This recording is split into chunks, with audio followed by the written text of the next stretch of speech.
Wow, Kalingap Rab, may mamahalin na pasalubong galing Hong Kong para kay Carla. Grabe, hindi talaga nila nakalimutan si Carla.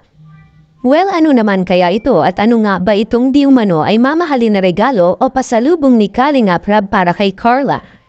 At yan ay atin ang malalaman mamaya mga kaibigan, pero bago yan, pakiusap suportahan po natin mga kaibigan ang lahat ng mga Kalingap beneficiary at Kalingap angels at syempre maging ang lahat ng Kalingap love team bilang tayo po ay one Kalingap one family. Salamat po.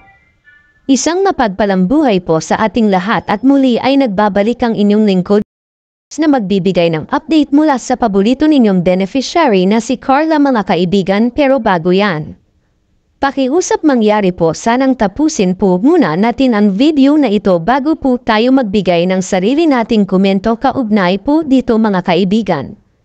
At syempre wag rin po natin kalimutan na mag-like, mag-share at mag-subscribe bilang suporta na rin sa ating munting YouTube channel. Pero syempre wag rin po natin kalimutan suportahan ang mag-amang matubang na si Kuya Val at Kalingap Rab, lalo na sa kanilang mga charity work. Salamat po. Habang nag-e-enjoy nga mga kaibigan ng Team Kalingap sa ikalawang pagkakataon sa pagpunta nila sa Hong Kong ay hindi pala nila nakakalimutan si Carla mga kaibigan. Sa katunayan yan, hindi lang naman talaga si VNC ang merong mga supporters sa Hong Kong dahil halos lahat din ng mga nakasalamuhan ng Team Kalingap ay kilala si Carla. Well, marami rin talagang sponsor si Carla sa Hong Kong kung saan kinakamusta nila si Carla kay Kalingap Rab mga kaibigan.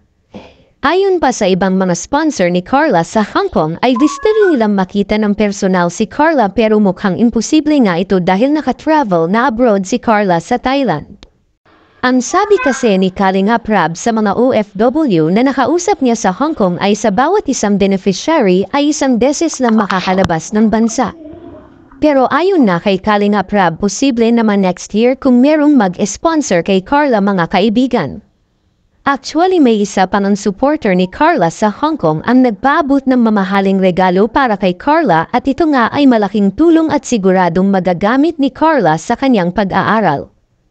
Ang totoo niyan mga kaibigan, yung bigating sponsor talaga ni Carla yung may pasalubong sa kanya at ipinadaan lang ito kay Kalingap Rab para ipaabot kay Carla mga kaibigan. Wow, grabe rin talaga mga kaibigan yung ipinapakitang suporta ng mga supporters ni Carla na OFW sa Hong Kong at wish na nila na makita rin si Carla ng personal. Samantala ang ipadala o ipinaabot na mamahaling regalo para kay Carla ay isa na namang brand new at mamahaling na laptop mga kaibigan. Well, kailangan din talaga mga kaibigan ni Carla ito at siguradong malaking tulong din ito sa kanyang pag-aaral, sa totoo lang po.